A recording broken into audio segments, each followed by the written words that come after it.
Muy buenos días, queridos amigos, ¿cómo están ustedes? Realmente es un placer poder estar acompañándolos en esta ocasión.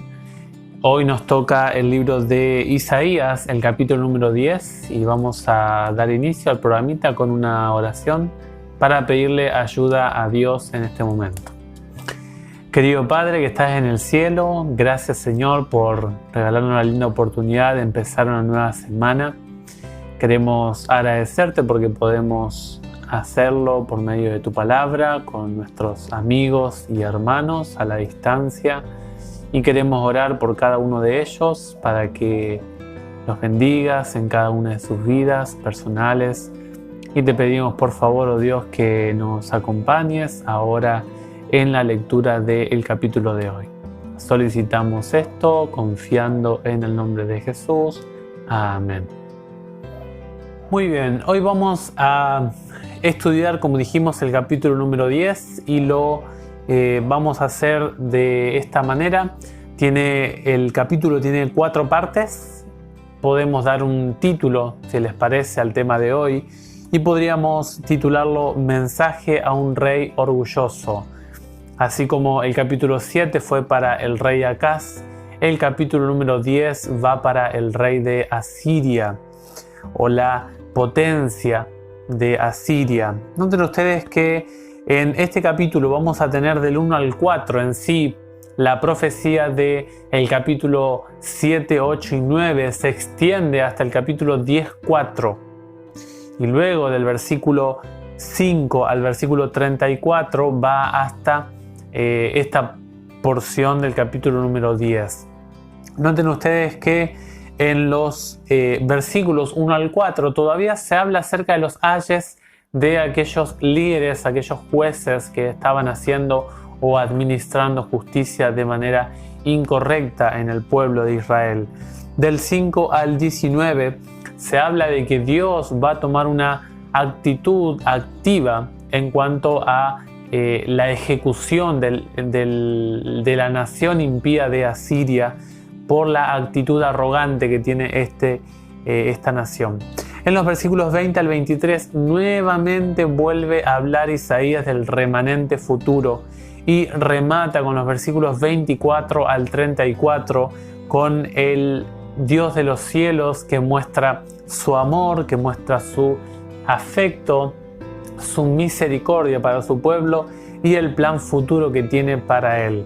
Dentro de la primera porción, noten ustedes que el ay involucra ciertos aspectos o funciones civiles, judiciales de estas personas, estos líderes del pueblo que tenían a cargo. Allí se habla a los jueces, a los magistrados, también a quienes hacían injusticia para ciertos grupos sociales, allí se nombra alguno de ellos, a los que eran egoístas, y a los que miraban por su propio interés y buscaban prosperidad o bienestar en su negocio personal. Noten ustedes que en el versículo 3 Dios realiza una serie de preguntas y es muy interesante porque a Dios le encanta hacernos pensar con preguntas y le dice a estos mandatarios que están haciendo la actividad de impartir justicia de manera inadecuada, les pregunta: ¿qué harán ustedes el día del castigo? Cuando llegue de lejos la tormenta, ¿hacia quién huirán en busca de auxilio y dónde depositarán sus riquezas? Noten ustedes la pregunta o las preguntas que tiene diferentes matices que hace Dios a esta gente. Y finalmente el versículo 4 habla de que los jueces terminarán presos, humillados, avergonzados, serán contrastados con el gran juez del universo. Por eso el juez del cielo llama a juicio a estas autoridades, a estos estadistas del pueblo de Israel. Vamos a notar ahora en la segunda parte del tema de hoy que Dios a través del profeta Isaías describe cómo era la mirada que tenía el rey de Asiria sobre sí mismo, sobre su nación y sobre las conquistas que había hecho.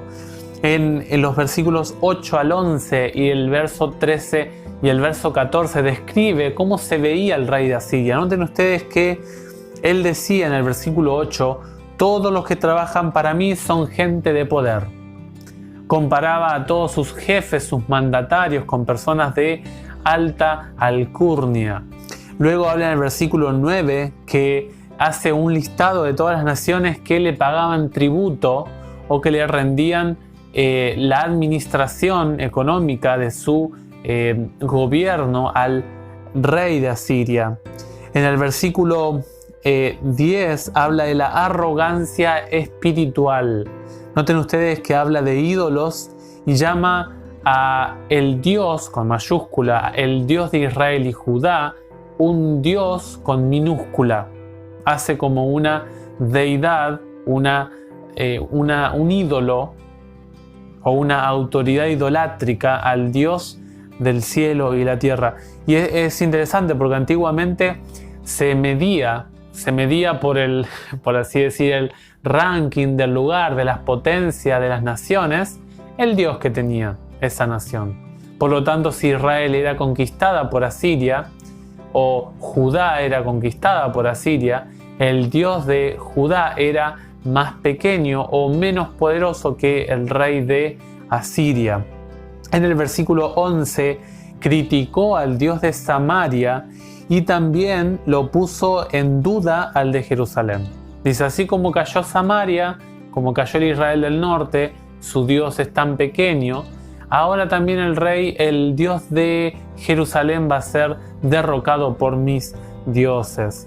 En los versículos 13 y 14 alaba básicamente el rey sus cualidades. Por ejemplo, admiraba su poder, su sabiduría, su inteligencia, su heroísmo y su valentía. Y en el versículo 14 ustedes van a ver de que alaba su ferocidad y el estado posterior en que quedan las naciones cuando pasa el rey de Asiria. Una destrucción, un abandono total. Pero en el mismo capítulo, así como Dios nos transmite a través del profeta Isaías las ideas, los pensamientos, la autoestima sobre sí mismo que tenía este rey, también nos describe cómo se siente o cómo va a actuar o cuál es el rol que está cumpliendo el rey de Asiria en la mente del Dios del universo, el rey del universo. Noten ustedes que en los versículos 5 al 7, en el versículo 12, 15 y 16 al 23, habla exclusivamente ahora Dios y va a hablar acerca de los planes futuros que tiene para Israel y también los planes, presentes que tenía con el rey de Asiria y el final que tenía también Dios con el rey de Asiria. En los versículos 5 al 7 se describe, es interesante que Dios describe muchas veces en el capítulo de hoy el propósito que Dios tenía con el rey de Asiria para el pueblo de Israel. El rey de Asiria era simplemente el medio para ejecutar los juicios divinos. O sea, el castigo que Dios iba a infundir sobre su pueblo era realizado por medio del rey de Asiria. Noten el versículo 6 que dice que el pueblo judío se había ya vuelto pecaminoso, es decir, que estaba en un estado de pecaminosidad que Dios quería que cambiara. Es interesante que Siria en el versículo 7 no había comprendido su función en los planes del Dios del cielo. No sabía que estaban siendo empleados para ejecutar un plan, un designio que el Dios del cielo tenía para con su pueblo. Esto se refleja en el libro de Eclesiastés, el capítulo 5 y el versículo 8, que habla de que un gobernante tiene a alguien más arriba y otro más arriba y sobre todo ellos gobierna uno más alto. Es interesante que para el gobernante hay un mensaje aquí en Isaías 10. Noten ustedes el versículo 12, a Dios no le agrada el sufrimiento de su pueblo. Es más, en todos los capítulos que hemos visto hay siempre un mensaje de esperanza para él que es fiel al Señor. Siempre hay un mensaje de aliento para el remanente, para el que permanece leal a Dios. En el versículo 12 se muestra de que Dios emplea el sufrimiento para enseñarnos como una manera pedagógica. No es que Dios nos hace sufrir, sino que permite que el maligno, es decir, el adversario de Dios, utilice sus instrumentos, en este caso Asiria, para que sea una herramienta para enseñarle a su pueblo lo que Él quiere que nosotros aprendamos. Pero la función de eso es para nosotros es que nosotros aprendamos de la instrucción que Dios quiere darnos. Si ustedes quieren leer un poquito más de esto, de cómo funciona la disciplina divina para sus hijos, pueden leerlo en Hebreos 12, 5 al 13. Un aspecto interesante en el versículo 12 es que Dios es justo para todos. Allí en el versículo también 16 al 23, Dios es justo para todos igual. No es que, como decía mi mamá, no es que el pueblo de Israel tenía coronita, no era que era el mimado de Dios y Dios le permitía hacer cualquier cosa. No, la norma moral, la vara, la medida moral que Dios le demandaba al pueblo de Israel, se lo exigía para todos por igual Dios. Noten ustedes, por ejemplo, el caso de los ninivitas con Jonás, que eran asirios, que tuvieron la oportunidad de arrepentirse. Y también el pueblo hebreo, cuando llegó a algún estado decadente, inmoral, Dios no lo permitió. O sea, por un lado el pecador más bajo, más fuerte como era el ninivita, tuvo perdón, y un pueblo que fue amado por el Señor y elegido por Dios, también Dios le demandó la misma norma moral. Es decir, que para todos es igual la exigencia de parte de Dios. Noten ustedes el versículo 15, qué interesante, ¿no? El instrumento ahora quiere hacerse Dios. El monarca debe entender que él no puede hacer nada si el Dios del cielo no se lo permite. Y Asiria sabía muy poco del Dios de los cielos, muy poco o nada de cómo el Dios del cielo trabajaba. En los versículos 16 al 23 se describe de que la santidad del Dios de Israel iba a destruir tanto a los pecadores como el pecado de su pueblo y también a los asirios. Dice, los robustos en el versículo 16 van a ser destruidos. El versículo 17 dice que la santidad de Dios es un fuego abrasador. En el versículo 18 y el versículo 19 se compara a los paganos con árboles. Y a los justos también en la Biblia se lo compara con árboles. Y noten ustedes en los versículos 20 al 23 se habla de que no es bueno confiar en un ser humano. No es digna la confianza en el hombre. Y en el versículo 24 al versículo 27 Dios nuevamente habla de que Dios ama a su pueblo. Que Dios, cuando se le pase su ira, Él va a traer un remanente que le va a ser leal, que se repite allí en los versículos 20 al 23. Y en el versículo 26 Dios nos motiva a mirar cómo Él actuó en el pasado. Allí se habla de Egipto, la vara que usó el faraón, y también Madián, los madianitas, ¿se acuerdan allí con Gedeón? Allí en Jueces 7, allí se habla de cómo Dios actuó en el pasado de manera milagrosa y le da consuelo, le da fuerza al pueblo para recordar esas ocasiones pasadas.